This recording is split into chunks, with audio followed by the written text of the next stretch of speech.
President Trump tells Fox News about Iran, "We are going to beat the effing S out of them." He went on to say, "We'll be hitting them hard. They're going to get a beating." So clearly the United States is going to respond to what the president described as a surprise attack. He says U.S. forces had just minutes to shoot down these incoming Iranian ballistic missiles. I couldn't use the same words, obviously, so this is how I had to respond. I think it's quite clear, and I think you know this better than I. You're a better analyst and expert than I am.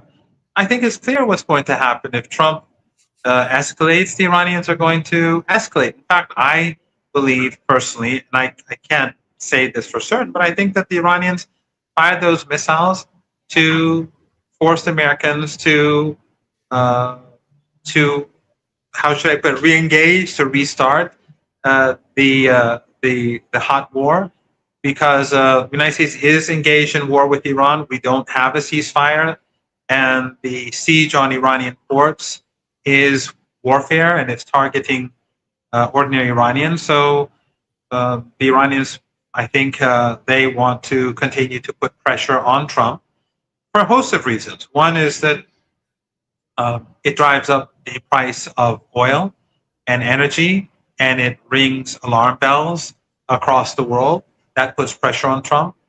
Another is that the United States is allegedly running out of certain types of munitions, even though Iran is not counting on this, because there's always a chance that the United States is hiding certain capabilities from the Iranians. But in any case, Iran wants to run down their interceptors and missiles. And third, I think that, and this, again, I'm speculating. I really don't know if this is, I don't think there's a consensus in Iran on anything, because there are many different people who are involved in the decision-making process. So I can't say everyone is saying the same thing, but I think that in general, the Iranians know that the midterms are approaching, but also in the Israeli regime, shortly before the U.S. midterms, there are also elections among the Zionists for the new government, and the Iranians believe that this will hurt Trump, and it will also hurt Netanyahu. And you know, when you're talking about, one of the things that's been worrying me from the American perspective from a long time is that warfare is not just what happens on the battlefield, but it's political, it's diplomatic, it's economic, and it's military, and all those things are at play. And there's not many people in the U.S. that realize all of those are swirling around at one time. And it seems the Iranian side seems a little bit more on it, because what you said there a second ago would seem counterintuitive, that you want to spawn the U.S. to get back into this strike. Now, there's more to it than what some may recognize, and I'll tell you my thoughts on it. You tell me if this is what you see on the other side or not. But last weekend, there was supposed to have been this big strike that was supposed to go on, this big, huge punishing strike, et cetera. But then President Trump called it off, apparently on either Saturday night or Sunday morning, because, as was published in the media, the vice president and the chairman of the Joint Chiefs of Staff convinced him that our stockpiles of, especially of our key offensive and defensive missiles, are so low that if we went in with a big strike, it wouldn't change the dynamics on the ground. It would not take control of the Strait of Hormuz back from Iran, but it would further diminish our capabilities. And so they basically just didn't do it. But then that kind of left us, well, now what? It sounds to me like Iran was like, no, it's okay for y'all to do that, because we want you to get rid of the remainder of your missiles here, because here's the situation, and this is what I'm worried about. If we fall for this and we get back in and Trump does what he's talking about here, and we go back to full-scale war and we just start throwing all these missiles down range, it's not going to be too many more days or weeks possibly to where we now are just relying on some of our older and less capable stuff, like the JDAMs, like the small diameter bombs, et cetera, because we're not going to have these longer ones, and our air defense is going to be even less capable than it has been so far. And it seems to me that Iran can suffer and suck down a lot of these missiles, because they're going to hit some things and they're going to cause damage and kill people, no doubt. But if we run out of the good stuff, then apparently the Iranian side does have more good stuff remaining. Is that a fair statement? Yeah, I think that's a very accurate assessment. And I saw your monologue on this issue, and I agree with it completely. And I think people should watch it. My belief again, I'm not, I can't swear to it being the Iranian position. I don't have that sort of access or authority. But I do think that the Iranians believe that the best way to bring an end to the war is for Trump to be defeated. And rather than this going on and on for many months and being drawn out, the Iranians would like to end this sooner. That's why when the war began 5 months ago, over 5 months ago now, the Iranians wanted Trump to carry out a land offensive. And during those 40 days of fighting, when I would speak to people who were pretty much, well, somewhat well informed about the situation, they were keen on a land offensive, not because they want more people to die, but because they thought that a land offensive would be catastrophic for the United States.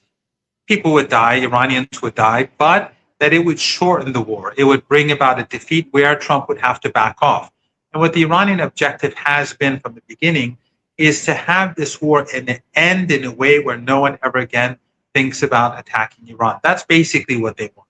So right now, the Iranians are thinking, in my opinion, that we don't want the Americans to sit back and rearm themselves or bring in a few more missiles and then 2 weeks from now start it up again for a few days. And then we want this to play out as much as possible. And at the moment, since, in my opinion, the energy crisis is growing very fast, even though they're manipulating the price and the price is low. But again, you had another guest a few weeks ago who discussed this, and I think what he was saying, I don't remember his name, but I think what he was saying is more or less valid. I think we're approaching that turning point, and after a certain period of time, manipulation doesn't work. I mean, if my glass of water here, which I mean, not a glass of water, but if my paper cup here, if it's finished, if there's no water in it, then there's no more water. I mean, I can't pretend anymore. And that is where things are going, especially since now the Red Sea is closed to Saudi Arabia, and the Yemenis are striking Saudi Arabian assets. The speed in which this shortage is growing, the global shortage, is quickening. And we already had like 4.5 months of shortages accumulating. And now I think the pace is going to increase, and that's what the Iranians want. The Iranians want to push Trump to the brink. Iran doesn't want a collapse of the global economy. That's not the objective. The objective is to force Trump to back off. And so they're pushing and pushing so that he reaches that point. And he admitted it basically after he signed the MOU, saying that we only have 4 more weeks of reserves. They don't want to be a president, a Herbert Hoover and the 1930s and all that. So that's basically what the Iranians want to push him towards, to recognize that if he keeps going, then he's going to, the global economy is going to go off a cliff.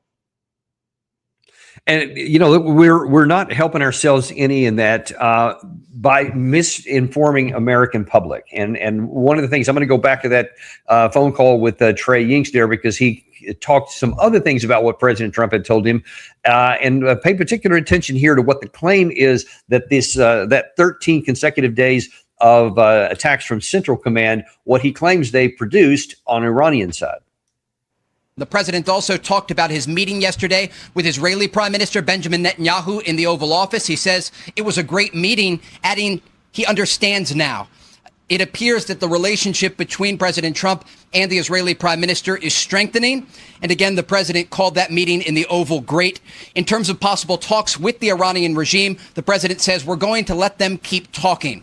Remember, the Iranians came to President Trump after 13 straight days of U.S. bombing against Iran, asking to meet about the Strait of Hormuz and their broader nuclear ambitions. And those talks are taking place as we speak behind the scenes. And then this surprise attack launched against U.S. forces overnight. Are there talks going on behind the scenes? No.